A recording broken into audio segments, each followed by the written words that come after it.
Hello friends, welcome to my channel. CBSE ने class 10 के second board examination 2026 के लिए एक बहुत ही इंपॉर्टेंट सर्कुलर जारी किया है।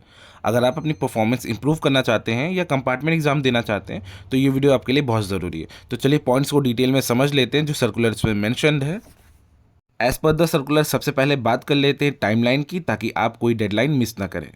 तो फर्स्ट एंड सेकंड फेज यानी कि नॉर्मल फीस जिसमें लगने वाली है, तो फीस पेमेंट और एलओसी सबमिशन 16 अप्रैल 2026 से शुरू होकर 20 अप्रैल 2026 तक चलेगा। इस चीज़ को ध्यान रखिएगा। अब बात करेंगे थर्ड फेज की, जो कि है विथ लेट फीस। अगर आप 20 तारीख मिस कर देते हैं तो 21 अप्रैल से 22 अप्रैल 2026 तक लेट फीस के साथ में अप्लाई कर सकते हैं। ठीक है। अब बात कर लेते हैं कौन कौन अप्लाई कर सकता है। तो जिनका नाम पहले एलओसी फेज में नहीं गया था वो अब अपना नाम सबमिट करवा सकते हैं थ्रू द स्कूल पोर्टल। तो इस चीज़ को ध्यान रखें, मीन्स नए स्टूडेंट्स भी अप्लाई कर सकते हैं जिन्होंने पहला वाला एलओसी फेज मिस किया था। ओके। अब बात करते हैं पहले से रजिस्टर्ड स्टूडेंट्स की। तो जिन्होंने पहले नाम दिया था उन्हें अब सिर्फ एग्ज़ाम फीस देनी होगी। ठीक। अब बात करते हैं अगर आपने पहले नाम दिया था पर अब आप एग्ज़ाम नहीं देना चाहते हैं तो आप अपना नाम विड्रॉ करवा सकते हैं। तो आप डायरेक्टली अपने स्कूल से कांटेक्ट करके अपना नाम डिलीट करवा सकते हैं, ताकि एलओसी फाइनलाइजेशन आपका ना हो तो आपको सेकंड एग्जामिनेशन में बैठने का मौका नहीं मिलने वाला है।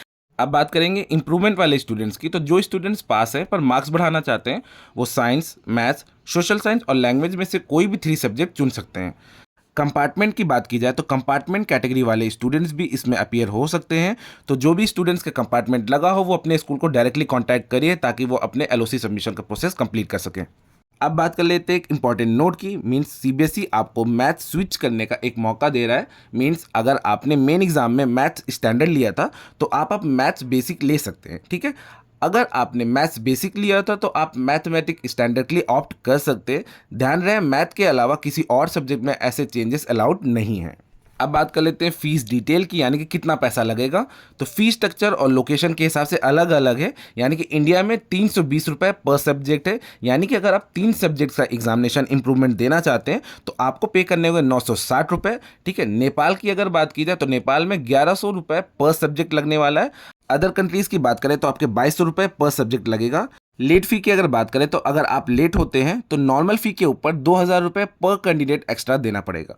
पेमेंट मेथड की अगर बात करूं तो फी पेमेंट सिर्फ ऑनलाइन मोड पे होगी, जैसे कि debit card, credit card, UPI, net banking के थ्रू। ऑफलाइन या बैंक में डायरेक्ट डिपॉजिट नहीं चलेगा। अब कुछ मैं इंपॉर्टेंट पॉइंट्स और बता देता हूं आपको, जैसे कि सिलेबस। तो एग्जाम का सिलेबस वही रहेगा जो मेन एग्जामिनेशन 2026 का था। ठीक है। सीडब्ल्यूएसएन कैंडिडेट्स की अगर बात करें तो सिर्फ वही स्टूडेंट्स फैसिलिटीज ले पाएंगे जो पहले से रजिस्टर्ड है। कोई नया रजिस्ट्रेशन नहीं अलाउड है।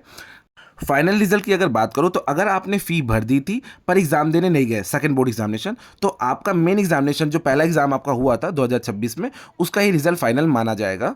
ध्यान रखिएगा नो करेक्शंस। मींस एक बार एलओसी फाइनलाइज हो गई तो उसके बाद कोई भी करेक्शंस अलाउड नहीं होने वाले।